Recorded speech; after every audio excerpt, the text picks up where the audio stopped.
Hey, what's up? This is Nick with Ultimate Motorcycling, and today I'm out here riding the 2019 Triumph Bonneville Speed Twin. This is the latest modern classic from Triumph, and we've been spending the day on the American Islands riding this thing. It's been an absolute blast, so we're going to get into this quick review, and I hope you guys stick around.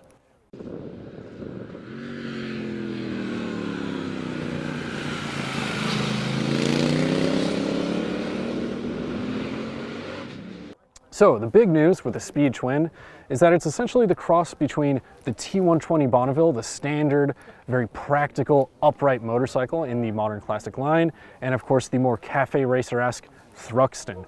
Now what Triumph has really tried to do here is capture the essence in both of those motorcycles. They want the practicality of the T120 and of course the raciness of the Thruxton rather.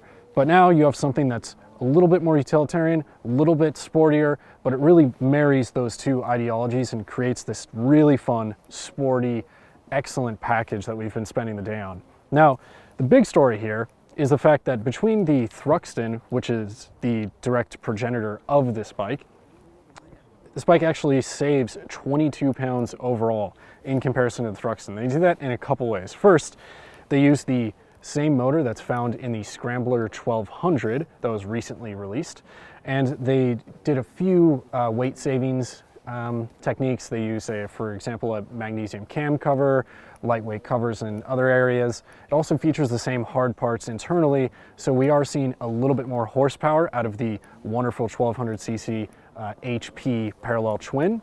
We're now seeing 96 horsepower and 82 foot-pounds of torque. That's claimed, of course.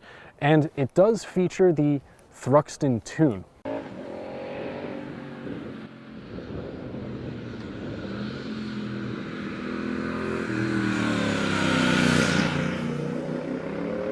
One of the really important things with the Speed Twin here, and what makes this model relevant, is the fact that you get some of the sportiness that I mentioned before, but you also get an upright riding position.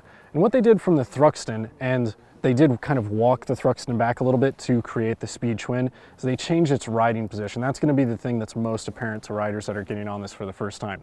Now, in comparison to the Thruxton, they actually moved the foot pegs forward 38 millimeters, and then they lowered them 4 millimeters total. Now that doesn't sound like a whole lot, but it actually is, and it alters the riding position pretty dramatically. Makes it less racy, and that's when we're talking about a lower end, so you're not as, in the typical super sport riding position, which the Thruxton really emulates quite well. And you also have riser handlebars. Now that makes it a bit of an upright position, still a little bit sporty or a little bit forward, but you don't have any weight on the wrist, so it's really quite comfortable. And of course you have the nice bench seat, which is always plays into the Bonneville theme that Triumph really goes for in that regard.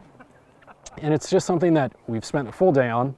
I'm no worse for wear outside of being jet lagged and whatnot, but overall it's a really comfy bike, and that's something that you can still ride at a casual pace in the urban environments, and when you get into the canyons and you start really pushing around and putting some effort into the bars and getting on the edge of the tire, it's totally comfortable doing that as well.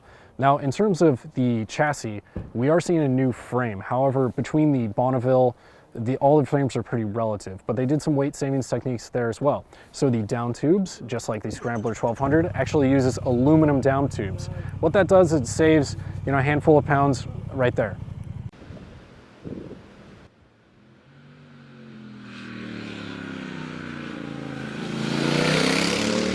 Okay, so now in regards to suspension, we are using components that are primarily found on the Thruxton, not to be confused with the Thruxton R, which has fully adjustable Öhlins stuff. Now, we do have a 41 millimeter KYB fork, and in the rear we have dual shocks fitting with that Bonneville motif, that classic look, and they are KYB shocks. Now, you do have adjustable preload, but other than that, these are non-adjustable systems. Now, at this price point, I would like some adjustability. However, what we got works pretty well.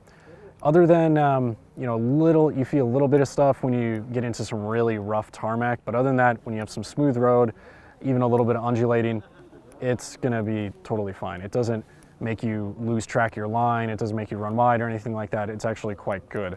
So damping rates, I'm pretty happy with it, with the caveat of some really abused road, which we didn't really see a whole lot of in Majorca because, European regulations. It's cool. Anyway, moving on, we're going to talk about the brakes. So up top, you got a Brembo master cylinder with an adjustable lever. And you also have an adjustable clutch lever while we're on the topic. But you have Brembo calipers, and although they did not provide us with the exact model number for those, we do know that this is an upgrade from the Nissan calipers that come on the Thruxton. So on the front brake, loads of feel, loads of power as well. So that's something that you'd really never run out on this bike. You do also get ABS, which is non-adjustable, and you cannot turn it off, you cannot kill it. So that is something that you're gonna have to live with. Now, riding on these streets, we did get into some really fun sections, did rely on that front brake pretty heavily. I didn't feel like the ABS or traction control was interfering prematurely. So really for a roadster, do you care about turning it off? I don't think so, you're gonna be fine. Now, with rear brake, you do get the same sort of experience, good feel. Although the foot position and the foot controls, it's a little bit steep, so it actually makes it hard to modulate a little bit for me. Perhaps I'm just really inflexible, which is completely true, but I would like a little bit of adjustability in that foot pedal for the brakes so I could use it a bit better. Overall, the brakes are quite good, and especially in the front. And you do have dual floating rotors, of course.